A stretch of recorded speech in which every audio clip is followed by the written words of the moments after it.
All right, good evening, folks. I have some very good news, and that is that I finally got my camera cleared out of all of its filled up disk space. And anyway, yeah. So if I look a mess, it's because I just got out of Airheads with the grandsons, and today was Noah's birthday. He was 7. So, or not today, yesterday actually, but today was the day we went to Airheads.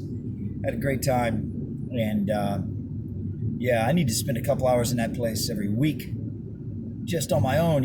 That's a great workout. Let me tell you. Wow, holy smokes! You can really work up a sweat on a trampoline. It takes like 3 minutes. Wow. And I tried to do the rock climbing. That was not happening. That was not happening. The rock climbing was not happening. I mean, they don't have the kind of rock climbing wall where you can step onto the wall and the first step, you're off the ground. No, no, no. You start out on a partially filled balloon, like a giant balloon that's the size of a room, kind of. And it's not even filled up. It's very low air pressure, low PSI. And so you're sinking down into this thing, and then you've got to reach up to grab the first, thing, rock, whatever you call it. And then you gotta, I take that back. You can put your foot on the first one, but you gotta lift your foot all the way up, like as high as you can lift it to get it on the first rock. And then you got to reach even higher to reach the not the first, but the rock. So you got to pull I don't know, man. I couldn't even get up on the first. I saw that rock climbing wall and I said, it's only about like 10 feet high. I said, that's not even a challenge. I'm not even going to try it. But then I said, what the heck? I'm probably like over it. I said, wouldn't it be funny if I get over there and I can't even do one? I can't even get up on the first. And that's exactly what happened. I couldn't even get up on the first rock. So, anyway, it was a great time. It was a great time. Very good time. Very good time. Man. Wow, I need to spend more time with kids. And it's really good for your spirit, and it's good for your body too, because you play with them. It's a workout, It's a great time. Great time. I don't think the pizza and the ice cream and the soda, I don't think all that was necessarily good. It probably was, though. It's probably all good, to be honest with you. But anyway, well, let me just say this also. I was trying to fast today. I'm trying to fast one day a week because fasting is the latest craze. And I don't get into crazes. I'm skeptical of every fad. And this is definitely a fad. But the thing about this that is attractive to me is that people have been talking about this for thousands of years, So to me, it's just like modernity. Or modernity, however you say that word, modernity or modernity. Modernity is catching up with the ancients, So that's why it's attractive to me. And of course, the ancients did it because they just intuitively and experientially knew and believed that it was good. We do it because we attach all kinds of incantational syllabic gibberish to it and impress ourselves with it. Such as human growth hormone, autophagy. Autophagy is when your cells start to dump their waste, because our bodies have waste, but the individual cells themselves also have waste. And if your body is preoccupied with the energy and the task of digesting food, it doesn't have time to clean up, right? So that's what autophagy is. So like I said, we attach all kinds of what I term as incantational multisyllabic gibberish, and that's what impresses us. That's what makes us feel intelligent. We could be doing the most insane, backward, degenerate, stupid thing, but if we have some incantational multisyllabic gibberish to attach to it, we can easily convince ourselves that we are doing it because we're enlightened, and it's the sophisticated thing to do. So you can see I'm already starting to rant, but anyway, because that's what I do. I'm a rantambler. I rant and ramble. I just made that up this week. Rantambler. If I ever get my YouTube channel together and, you know, branded and go, I think I might call it Rantambling or Rantambler or something like that. Tonight, I just want to say that I'm very excited to have my phone back, and provided I don't let the disc get full again. In other words, I make a video, upload a video, make a video, upload a video, I'll be fine.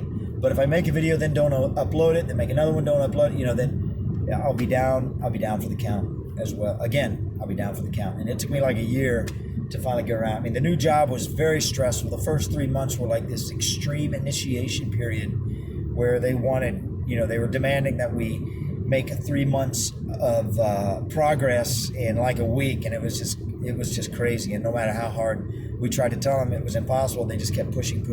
So it's kind of a learning experience, and it's good to be challenged, but at the same time, it was like really stressful. And just working every possible hour that you felt that you could be sitting at the computer without, you know, pushing yourself over the edge of, you know, like some nervous breakdown or some type of thing. Because, man, let me tell you, it gets very stressful. I mean, 8 or 10 or 12 hours at a computer screen, and then, you know, just the demands just keep rolling. It gets very, very stressful. I mean, it's a very unique kind of stress. Anyway,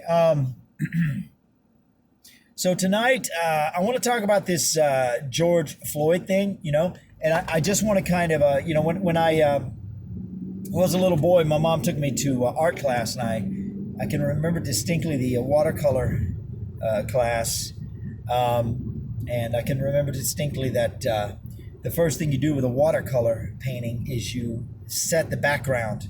So if the subject of your painting is going to be a landscape, you know, then you decide is it going to be a, you know, a happy or you know, angry landscape, you know, like a peaceful day or a storm, and then you set your background accordingly. So if it's going to be a happy day, then you would use a light color of blue as your background, and then as you start to add the mountains and the whatever, it goes on top of that, you know.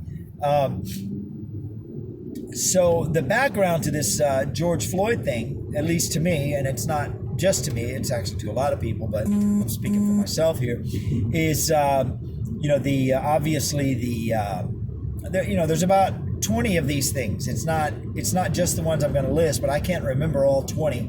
It's just been one rolling controversy after another, you know, and they're all basically fabricated. Like, for example, the Russian collusion hoax, you know, that was one of the backgrounds. You could say that's the background of this painting, of this watercolor painting, you know.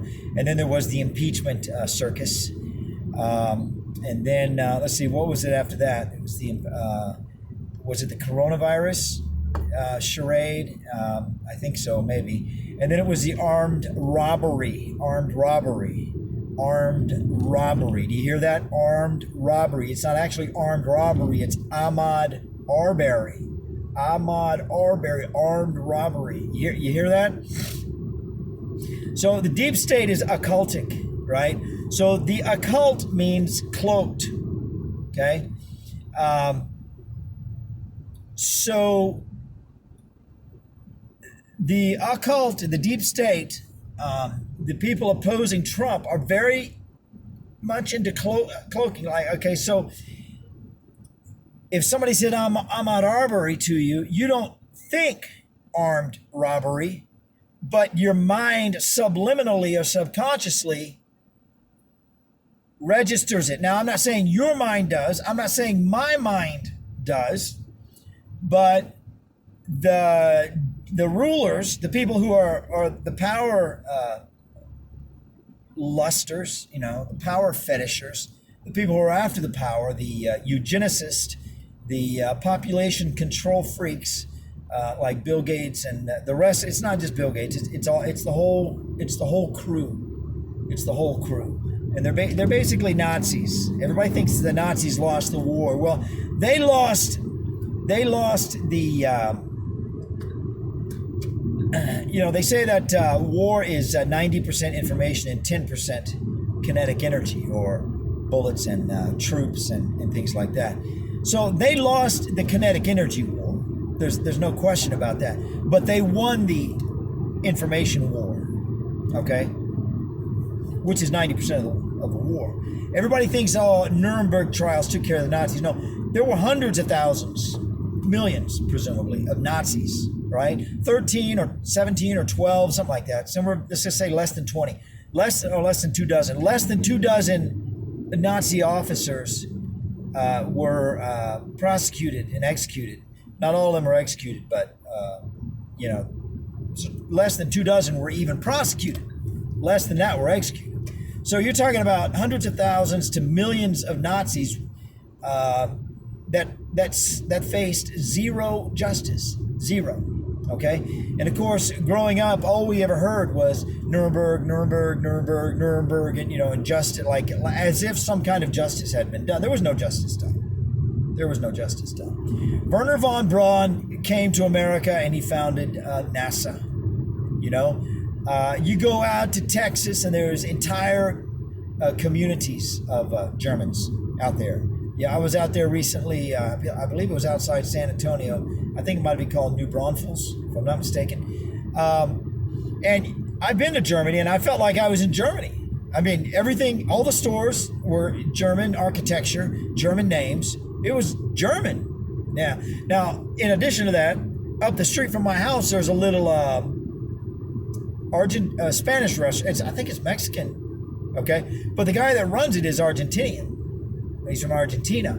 And the name of the restaurant is Marisco y Pulpo. Seafood and octopus or something like that in Spanish. But Mariscos y Pulpo dos, because there's 2 of them. But anyway, I was talking to the guy. Very, very, very fair-skinned guy. Very fair-skinned guy.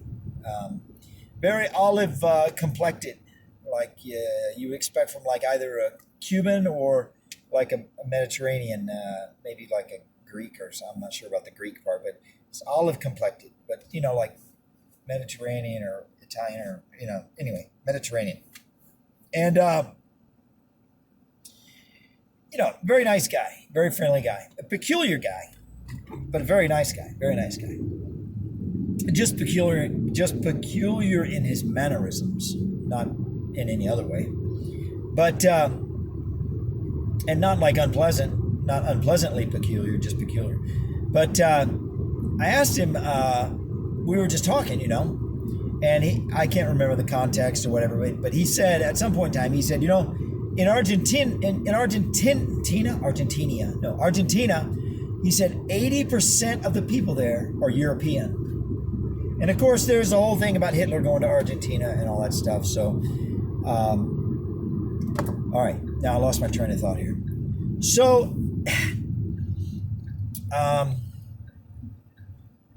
oh yeah, I was talking about George Floyd and the whole Nazi thing. Okay. So there's all this weirdness with this stuff. There's a rumor going around that he has a twin brother. Obviously, he was a porn star, porn movie guy, made porn. But he was it might be a stretch. He worked at the same nightclub as the guy who allegedly killed him. For 17 years, they worked at the same nightclub. Now, I think both of them only worked on Tuesday night. But they both worked on Tuesday night. And the officer worked outside. He worked inside. So maybe they, come on. I mean, 17, I mean, it's just, it's crazy. And you just look at George Floyd. I mean, you look at that guy's neck. His neck is like an oak tree. I mean, the guy's like solid muscle, apparently. And then you look at the cop, and he's like a little twig. He's like a little weed in the meadow. It's like now I know a twig of a person can have his knee on your neck and kill you. I understand that. I'm not disputing that's, but there's just, they're saying that the George Floyd did not want to get in the car with these cops because he knew they were taking him to kill him, and that's why he didn't get in the car. So, anyway, I'm home now. I can't keep talking. I cannot keep rantambling. and I got to go. But I do have my phone back. I'm very excited. I don't know how you feel about it, but I'm very excited to have it back because I love to do this. I've also learned, haven't discovered how to do it yet, but I've learned that Windows 10 comes with a built-in screen recorder, which means you can record, like you can record clicks and whatever's on your screen, you can record it in the form of a video, which means that you can play a video and then talk. Okay? So I'm very excited. And you go on YouTube and people do this stuff all the time. It's not like rocket science. It's just either you know how to do it or you don't. It might only take 5 minutes, 10 minutes, 15 minutes to learn how to do it. But if you don't have 5 minutes, 10 minutes, 15 minutes, a year, 2 years, 3 years can go by. You don't have time to do it. So you just don't ever do it. So anyway, I just learned how to do that. I just learned that it was possible the other day. So I'm excited about the potential that presents in terms of like playing videos and making commentary on the things that are said, because I am very much I'm interested in the principle of infiltration because I believe that God has been teaching me, okay? And that's a statement of faith because I have no evidence, I can't prove it, and all that stuff. Empirical data, I don't have any empirical data, sorry. But that's just, that's my belief. God has been teaching me that the devil, whether the devil be a literal entity, with a physical body or a spiritual body, a literal entity in either case, whether he be that or one of those, whether he be one of those or whether he be a metaphor, an allegory, an anthropomorphization, a personification of a subset of vices, value characteristics, all negative, so we call them vices. Whichever, doesn't matter. That the devil has only one game. He has no creative power. Okay, that's his character. That's what he is known for. He's not known for creating things. He's known for corrupting things. Now, how do you corrupt something? Well, you've got to get inside of it, right? You got to get inside something to corrupt it, right? Well, how do you get inside?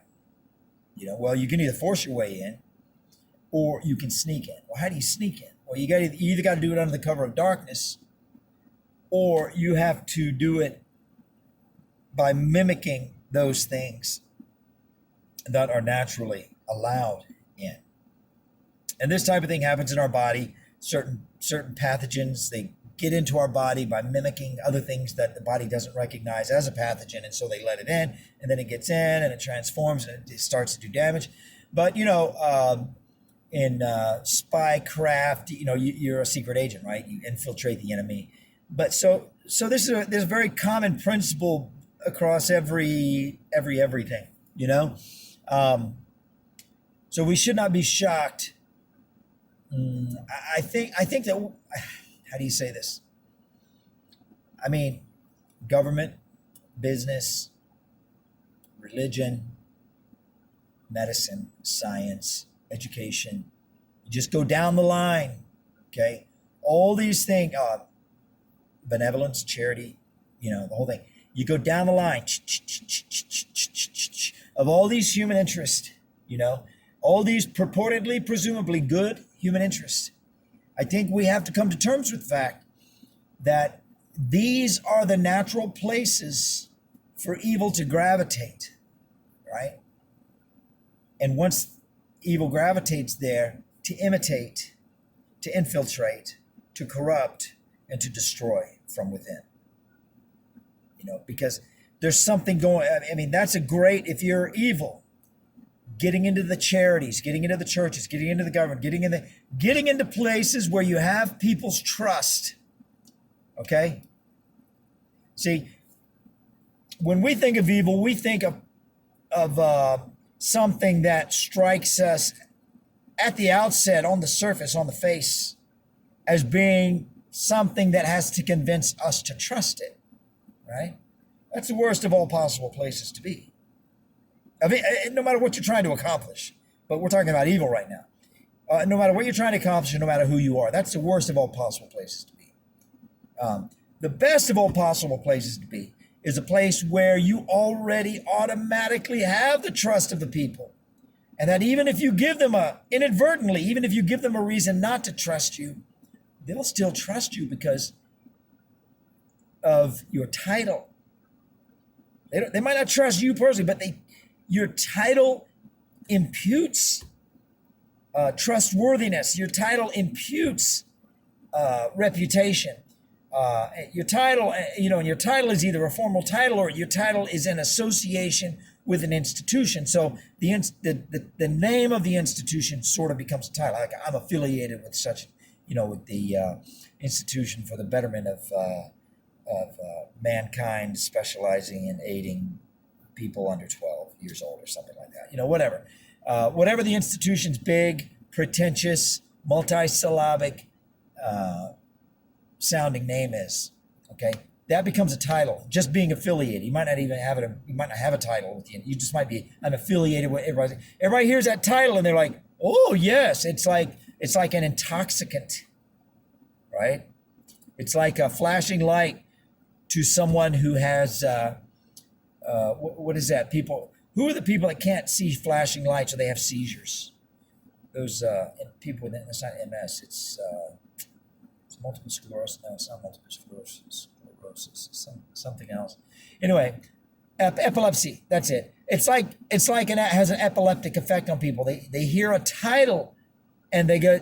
It's like their thinking ability, their natural, independent, healthy, critical thinking ability goes into a seizure. And then the person, just that part of their mind, goes into a seizure, and the rest of them is left standing there helpless, because they've lost their natural, healthy, critical thinking ability. It's like a seizure, or it's like an intoxicant, or it's like a starry-eyed, romanticized, worshipful trance state. Okay, so anyway, yeah, I'm happy to be back. The George Floyd thing is super weird, okay. And I would like nothing more than to get into a room with 1,000 black men and say, listen, what the heck is going on here? Why do you guys suck this stuff up? Whatever they tell you, no matter how weird it is, no matter how absurd, no matter how far-fetched, you just lap it up. Come on, you got to man up. You gotta break away from these nannying. What's the word? These nannying, henpecking. I don't know the right terminology. This is just everything is spur of the moment. Nannying, henpecking, feminized leftist men and women, but the women kind of get a pass because women are organically predisposed to nurturing. They can't help but nurture. It's their nature. Their nature is nurture. And I'm not talking about every single woman, but I'm talking about, in my experience, okay, it's every woman I've ever known except maybe 2 in my life. I had a boss that just was the opposite of a nurturing person. And she'd say, ever since she was a little girl, she had no interest in kids, no interest, I don't know. I don't know what she's like at home. Maybe she has 50 cats or something and she takes, I don't know. But she never, I'm pretty sure she was being very accurate in her description of herself. She was a nice person. She wasn't like mean or anything. I liked her a lot, but she just was not, she didn't have that nurturing nature about her. Okay, that's fine. Everybody's an individual, but I'm just saying naturally and organically, in my experience, every woman has a very powerful, unsuppressible, nurturing nature about them. And I believe it's the way God made them. And I believe it's a beautiful thing. So the women kind of get a pass, okay? But it's the feminized men that are like, oh, you're so abused. Oh, come in and give you a hug. Oh, God, I feel so bad for you. It's like, wait, what? What the heck? George Floyd was a criminal. How are you taking these perfectly good, moral, honest, hardworking, respectable, upstanding black men and associating them with George Floyd? George Floyd, he was high on methamphetamines and fentanyl. He was a porn movie star guy. He was involved in some criminal type stuff with this corrupt police officer at this nightclub. I mean, that's not, you can't just lump all black people in with this criminal. See, I like I said, I like to get in a room with 1,000 black men. What the heck is going on here? Why are you allowing these nannying, henpecking, feminized leftist men to put you in a giant bucket altogether indistinguishable with George Floyd? That'd be like somebody trying to put me in a bucket with Jeffrey Dahmer. I'd be like, what is your problem? I don't belong there. I got nothing to do with Jeffrey Dahmer. Well, you're both white. It's like, yeah, but that doesn't mean anything. That doesn't mean anything. We are living in crazy town, folks. These people are crazy. I mean, they're crazy. The impeachment, the Russian thing, and there was like 10 things before that. The Russian thing, and what I'm saying is, to be clear, this is all about Trump. This is the Democrats gone crazy. The Democrats had gone crazy. They'll burn everything that they can burn. They don't care. They'll burn everything they can get their hands on if that's what it takes for them to get back in power. They'll burn the whole thing down. They'll kill whoever they got to kill. They don't care. Okay? So you got the Russian thing. You got the impeachment circus, the Russian delusion, collusion delusion. You got the impeachment circus. You got this coronavirus canard, this crazy coronavirus thing. And you got the armed robbery, Ahmaud Arbery. The guy charges at somebody that has a gun in their hand and tries to take their gun away, and he gets shot. I mean, it's like, dude, you don't, if your friend has a gun, you don't run over to your friend and try to forcibly rip their gun that you just don't do that, man. Even if it's your friend, you still might get shot. One of you is going to get shot, but obviously these people were not their friend. And so it's like 10 times worse. You just don't do that. You don't run up on somebody that's got a gun and try to take their gun away from them. You talk to them, you engage them in conversation. You say, hey, I didn't do anything wrong. He probably did something wrong. That's why he couldn't, I don't know. Anyway, it's all very dark. It's all very subliminal. It's all very in the occult region of things. The occult region is the region of our lives that is outside of our consciousness, or not in the center of our consciousness, kind of like on the edges of our consciousness, going on over into the subliminal and the subconscious. That's where they operate. That's where they live. So when you see the working of the occult, it's always like weird, and it always makes you like, if you ever had a dog that looks at you when you're talking, like cock your head like, what is that? So if it's ugly and it's negative and it's weird and it's like, wait a minute, it's like you kind of recognize it, but you don't know. There's an excellent chance that's the occult. And all this stuff is the occult. It's the occult doing mass psychological, social manipulation of the mind, basically controlling people's thoughts and attitudes and emotions and actions. And I got a friend who, it's tragic. You got all these leftist white dudes running around acting like they've been, like somebody has pushed their activation button, man. They're like, woo, they're all excited. It's like an actor on a stage and his part has been called, and they're all excited, man. They are pumped up. It's like they come to save the black man. And you got all these black people that are all stressed out and emotional. It's like, why are you stressed out? Can't you see what's going on? They're playing you. They're playing us. They're using us to play you. They're using you to play us. And they're just creating division and strife because that's what they play on.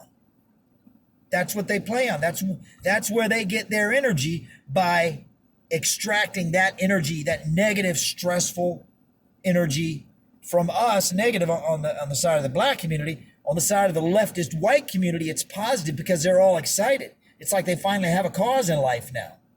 Of course, they've always been in this racism thing because they think it's gonna be the thing that's gonna break the country. It's gonna break, it's gonna cause the watershed fall of power and political success in their direction.